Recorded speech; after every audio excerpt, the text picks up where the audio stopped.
The Alchemist. High up, crowning the grassy summit of a swelling mound whose sides are wooded near the base with the gnarled trees of the primeval forest, stands the old chateau of my ancestors. For centuries its lofty battlements have frowned down upon the wild and rugged countryside about, serving as a home and stronghold for the proud house whose honored line is older even than the moss-grown castle walls. These ancient turrets, stained by the storms of generations and crumbling under the slow yet mighty pressure of time, formed in the ages of feudalism one of the most dreaded and formidable fortresses in all France. From its machicolated parapets and mounted battlements, barons, counts, and even kings have been defied. Yet never had its spacious halls resounded to the footstep of the invader. But since those glorious years, all is changed. A poverty but little above the level of dire want, together with a pride of name that forbids its alleviation by the pursuits of commercial life, have prevented the scions of our line from maintaining their estates in pristine splendor, and the falling stones of the walls, the overgrown vegetation in the parks, the dry and dusty moat, the ill-paved courtyards and toppling towers without, as well as the sagging floors, the worm-eaten wainscots, and the faded tapestries within, all tell a gloomy tale of fallen grandeur. As the ages passed, first one, then another of the four great turrets were left to ruin, until the last but a single tower housed the sadly reduced descendants of the once mighty lords of the estate. It was in one of the vast and gloomy chambers of this remaining tower that I, Antoine, last of the unhappy and accursed Comtes de C, first saw the light of day, 90 long years ago. Within these walls, and amongst the dark and shadowy forests, the wild ravines and grottos of the hillside below, were spent the first years of my troubled life. My parents I never knew.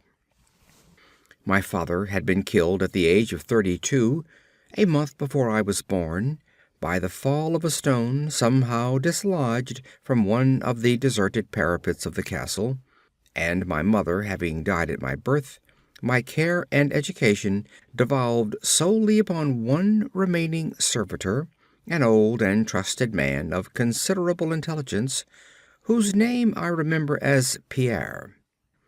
I was an only child, and the lack of companionship which this fact entailed upon me was augmented by the strange care exercised by my aged guardian in excluding me from the society of the peasant children, whose abodes were scattered here and there upon the plains that surround the base of the hill. At the time, Pierre said that this restriction was imposed upon me because my noble birth placed me above association with such plebeian company. Now I know that its real object was to keep from my ears the idle tales of the dread curse upon our line, that were nightly told and magnified by the simple tenantry as they conversed in hushed accents in the glow of their cottage hearths. Thus isolated and thrown upon my own resources, I spent the hours of my childhood in poring over the ancient tomes that filled the shadow-haunted library of the chateau, and in roaming, without aim or purpose, through the perpetual dusk of the spectral wood that clothes the sides of the hill near its foot. It was perhaps an effect of such surroundings that my mind early acquired a shade of melancholy. Those studies and pursuits which partake of the dark and occult in nature most strongly claimed my attention. Of my own race I was permitted to learn singularly little, yet what small knowledge of it I was able to gain seemed to depress me much. Perhaps it was at first only the manifest reluctance of my old preceptor to discuss with me my paternal ancestry that gave rise to the terror which I ever felt at the mention of my great house, Yet as I grew out of childhood, I was able to piece together disconnected fragments of discourse let slip from the unwilling tongue which had begun to falter in approaching senility, that had a sort of relation to a certain circumstance which I had always deemed strange, but which now became dimly terrible. The circumstance to which I allude is the early age at which all the Comtes of my line have met their end. Whilst I had hitherto considered this but a natural attribute of a family of short-lived men, I afterward pondered long upon these premature deaths, and began to connect them with the wanderings of the old man, who often spoke of a curse which for centuries had prevented the lives of the holders of my title from much exceeding the span of 32 years. Upon my 21st birthday, the aged Pierre gave to me a family document which he said had for many generations been handed down from father to son, and continued by each possessor. Its contents were of the most startling nature, and its perusal confirmed the gravest of my apprehensions. At this time my belief in the supernatural was firm and deep-seated, else I should have dismissed with scorn the incredible narrative unfolded before my eyes. The paper carried me back to the days of the 13th century, when the old castle in which I sat had been a feared and impregnable fortress. It told of a certain ancient man who had once dwelt on our estates, a person of no small accomplishments, though little above the rank of peasant, by name Michael, usually designated by the surname of Mauvais the Evil, on account of his sinister reputation. He had studied beyond the custom of his kind, seeking such things as the philosopher's stone or the elixir of eternal life, and was reputed wise in the terrible secrets of black magic and alchemy. Michael Mauvais had one son named Charles, a youth as proficient as himself in the hidden arts, and who had therefore been called le sorcier, or the wizard.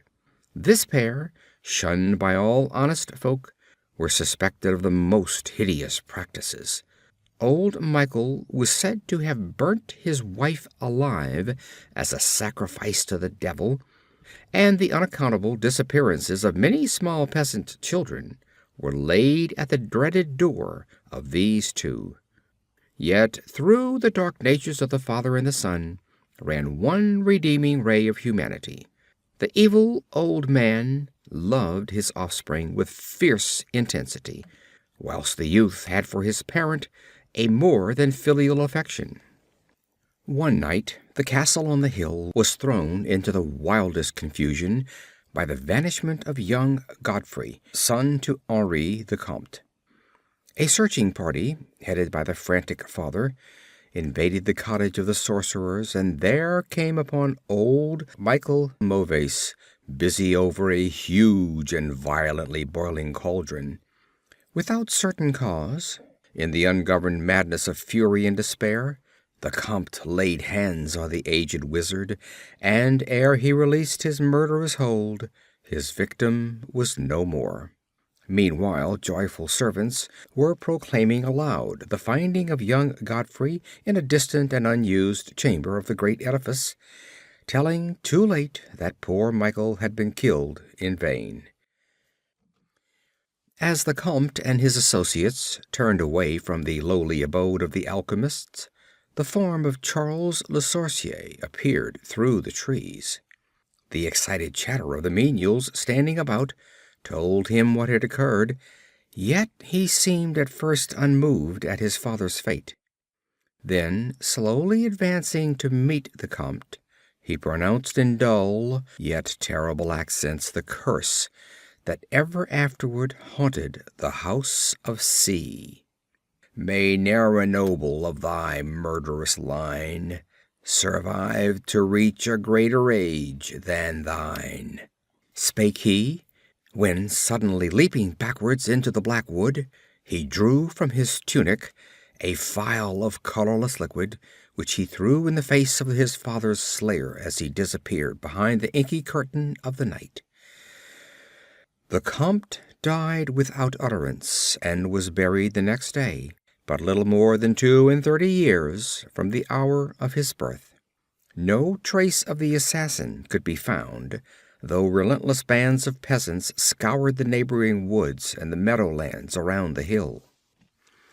Thus time and the want of a reminder dulled the memory of the curse in the minds of the late Comte's family, so that when Godfrey, innocent cause of the whole tragedy and now bearing the title, was killed by an arrow while hunting at the age of 32, there were no thoughts save those of grief at his demise. But when, years afterward, the next young Comte, Robert by name, was found dead in a nearby field from no apparent cause, the peasants told in whispers that their seigneur had but lately passed his 32nd birthday when surprised by early death. Louis, son of Robert, was found drowned in the moat at the same fateful age, and thus down through the centuries ran the ominous chronicle, Henri, Roberts, Antoines, and Armands, snatched from happy and virtuous lives when a little below the age of their unfortunate ancestor at his murder. That I had left at most but 11 years of further existence was made certain to me by the words which I read. My life, previously held at small value, now became dearer to me each day as I delved deeper and deeper into the mysteries of the hidden world of black magic.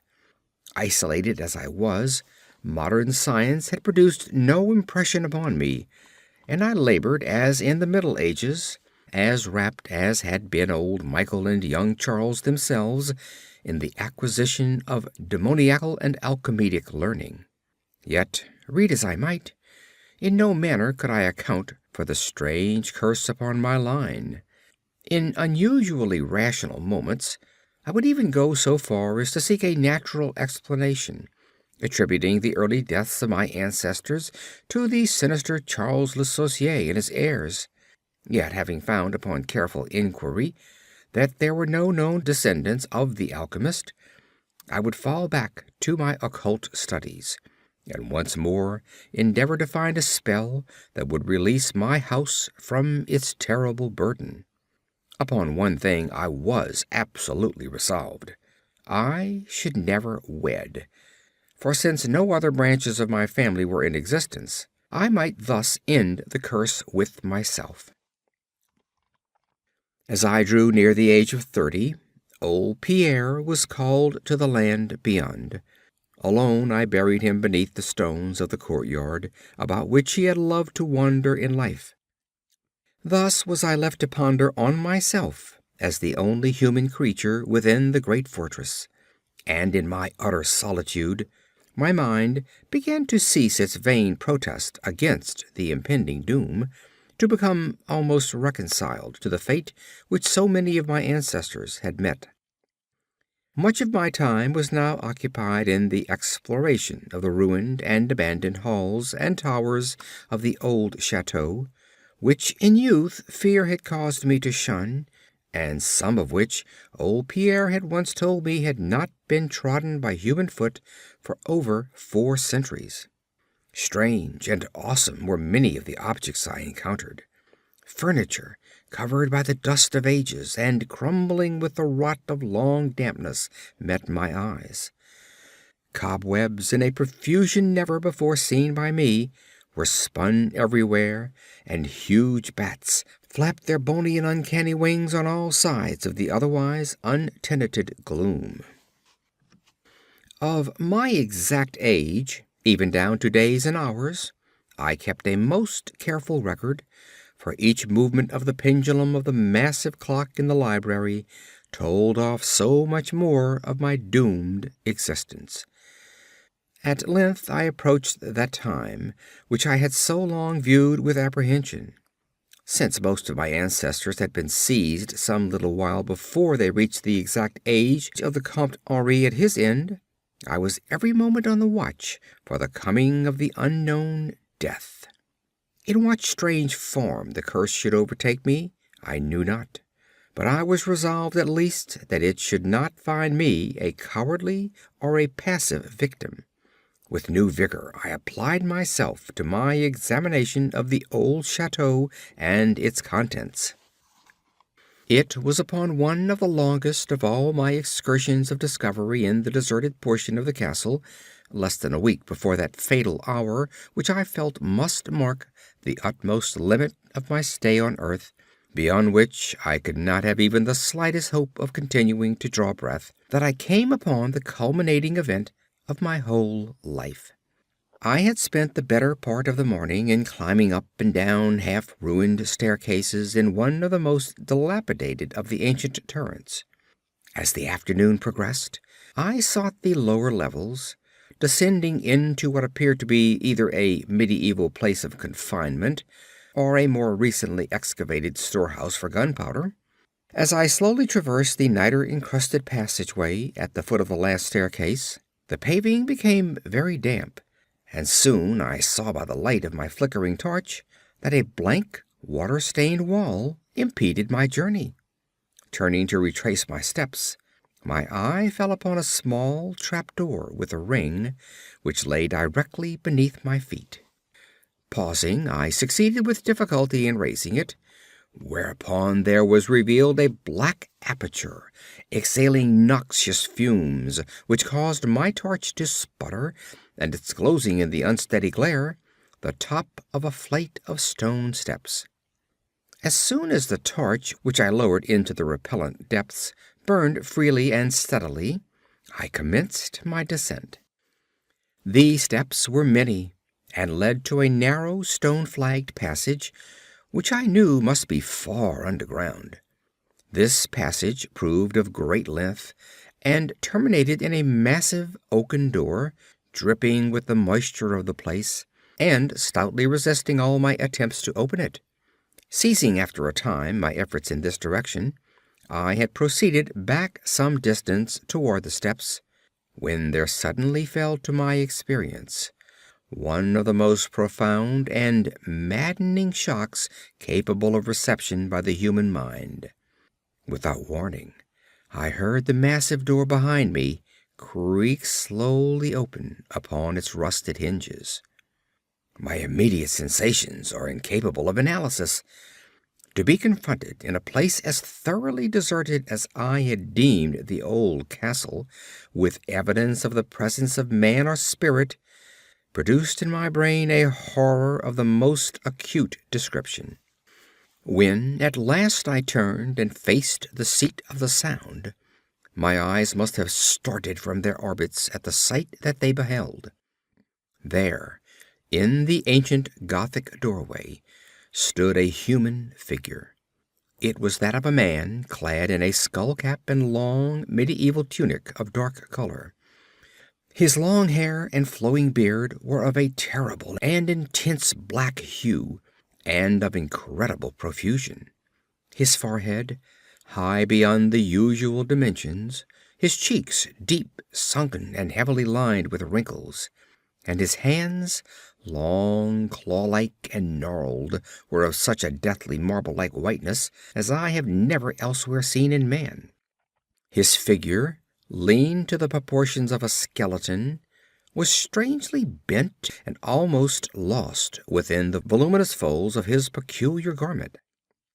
But the strangest of all were his eyes, twin caves of abysmal blackness, profound in expression of understanding, yet inhuman in degrees of wickedness. These were now fixed upon me, piercing my soul with their hatred, and rooting me to the spot whereon I stood. At last the figure spoke in a rumbling voice that chilled me through with its dull hollowness and latent malevolence. The language in which the discourse was clothed was that debased form of Latin in use amongst the more learned men of the Middle Ages, and made familiar to me by my prolonged researches into the works of the old alchemists and demonologists.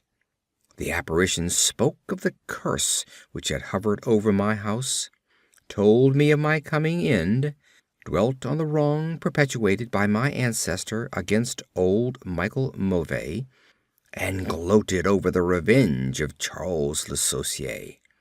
He told me how the young Charles had escaped into the night, returning in after years to kill Godfrey the heir with an arrow just as he approached the age which had been his father's at his assassination, how he had secretly returned to the estate and established himself unknown in the even then deserted subterranean chamber whose doorway now framed the hideous narrator.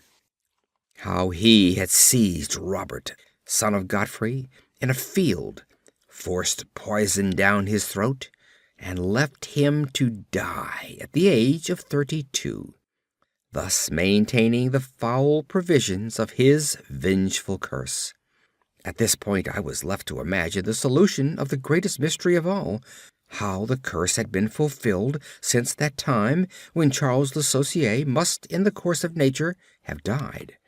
For the man digressed into an account of the deep alchemical studies of the two wizards, father and son, speaking most particularly of the researches of Charles Le Saucier concerning the elixir which should grant to him who partook of it eternal life and youth. His enthusiasm had seemed for the moment to remove from his terrible eyes the hatred that had at first so haunted them, but suddenly the fiendish glare returned, and with a shocking sound like the hissing of a serpent, the stranger raised a glass phial with the evident intent of ending my life, as had Charles Le Saucier 600 years before ended that of my ancestor. Prompted by some preserving instinct of self-defense, I broke through the spell that had hitherto held me immovable, and flung my now dying torch at the creature who menaced my existence. I heard the phial break harmlessly against the stones of the passage as the tunic of the strange man caught fire and lit the horrid scene with a ghastly radiance. The shriek of fright and impotent malice emitted by the would-be assassin proved too much for my already shaken nerves, and I fell prone upon the slimy floor in a total faint. When at last my senses returned, all was frightfully dark, and my mind, remembering what had occurred, shrank from the idea of beholding more, yet curiosity overmastered all. Who, I asked myself, was this man of evil, and how came he within the castle walls? Why should he seek to avenge the death of poor Michael Mauvais? And how had the curse been carried on through all the long centuries since the time of Charles Le Saucier? The dread of years was lifted off my shoulders, for I knew that he whom I had felled was the source of all my danger from the curse, and now that I was free, I burned with the desire to learn more of the sinister thing which had haunted my line for centuries and made my own youth one long continued nightmare. Determined upon further exploration, I felt in my pockets for flint and steel, and lit the unused torch which I had with me. First of all, the new light revealed the distorted and blackened form of the mysterious stranger. The hideous eyes were now closed.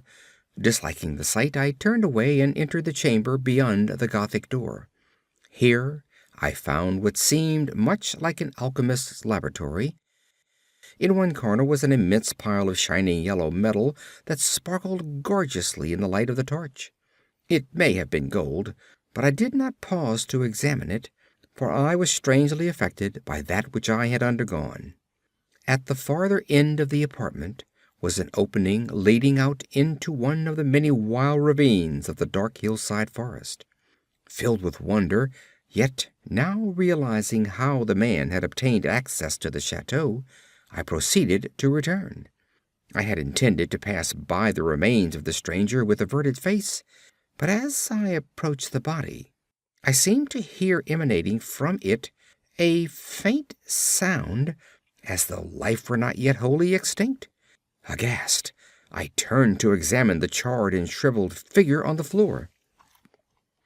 Then, all at once, the horrible eyes, blacker even than the seared face in which they were set, opened wide with an expression which I was unable to interpret. The cracked lips tried to frame words which I could not well understand. Once I caught the name of Charles Le Saucier, and again I fancied that the words years and curse issued from the twisted mouth. Still, I was at a loss to gather the purport of his disconnected speech.